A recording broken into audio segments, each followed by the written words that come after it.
मंडळी नमस्कार.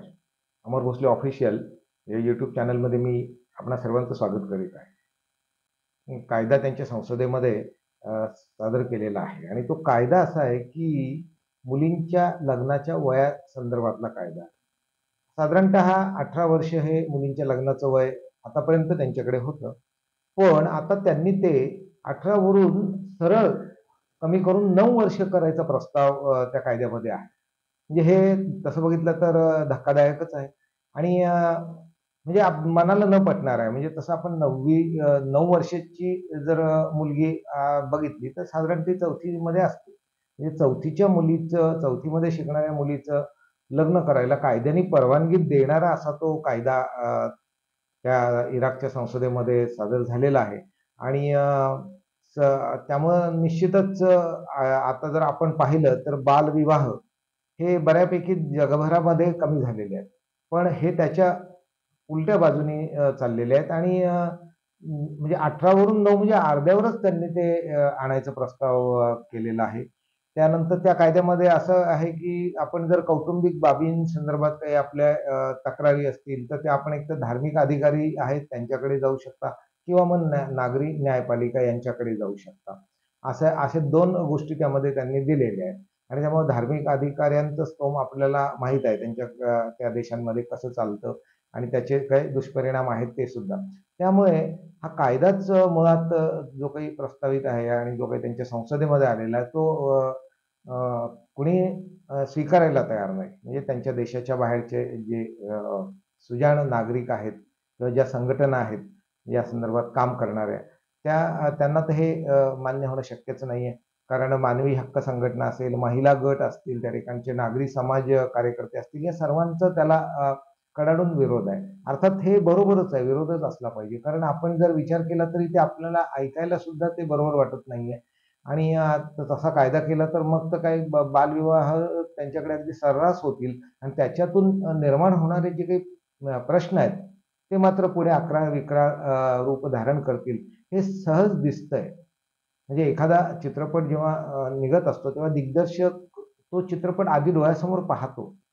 त्याला तो दिसतो आणि मग त्याप्रमाणे तो त्याचं चित्रीकरण वगैरे करतो असं म्हणतात.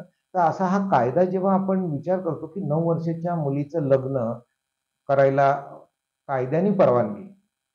तर निश्चितच हे सगळं धक्कादायक आहे आणि अर्थातच चुकीचं पण आहे. आणि त्यामुळे मुलांसाठी काम करणाऱ्या जे काही संयुक्त राष्ट्र संघटनेची संस्था आहे युनिसेफ त्यांनी सुद्धा याला कडाडून विरोध केलेला आहे. त्यांच्या मते हा अतिशय चुकीचा कायदा ते बनवतात आणि जगभरात हा कुठेही म्हणजे कुणीही त्याचं समर्थन करणार नाही. सध्या जरी आपण बघितलं तरी 28% मुलींची लग्न इराकमध्ये ही वय वर्ष 18च्या खाली असतानाच होतात. म्हणजे 18 पेक्षा कमी वयाच्या मुलींचीच लग्न होतात, की सध्याचा जो कायदा त्यांचा सांगतो, की 18 वर्षाच्या वरती मुलगी हवी. पण म्हणजे सर्रास आहे तो कायदा पायदळी तुडवला जातो. त्यात नवीन कायद्याची भर.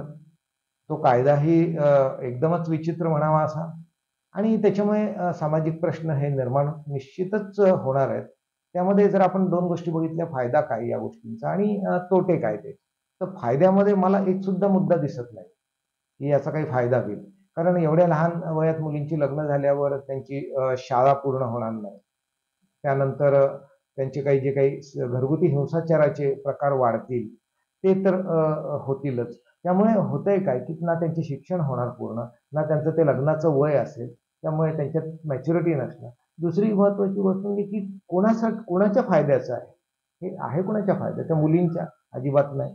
मग कोणाच्या फायद्यासाठी? तर त्यामुळे या कायद्यामुळे प्रगतीऐवजी अधोगती होणार हे स्पष्ट दिसतच आहे.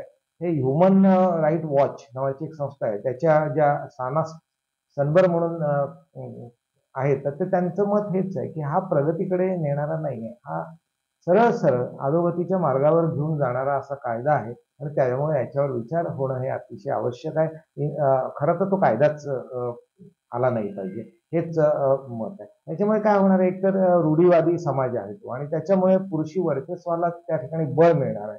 त्यामुळे जेव्हा पुरुषी वर्चस्वाला बळ मिळतं, तेव्हा स्त्रियांवर अन्याय होतात. हे आपण पाहिलेलं आहे आणि हे अनेकदा अनेक देशांमध्ये हे घडत आलेलं आहे. आपल्या देशात सुद्धा बालविवाह ज्या काही व्हायचे तेव्हा अनेक समाजसुधारकांनी त्यामध्ये खूप मोठ्या प्रमाणावर प्रयत्न करून ते रोखण्याचा, त्यानंतर त्या संदर्भात कायदे बनवून आता जर आपण बघितलं तर आता बऱ्यापैकी बालविवाह कंट्रोल करण्यामध्ये आपल्या देशाला यश आलेलं आहे. त्यामुळे हे उलट्या दिशेने प्रवास हा कशासाठी? हा उलट्या दिशेने प्रवास करण्याचं कारण काय?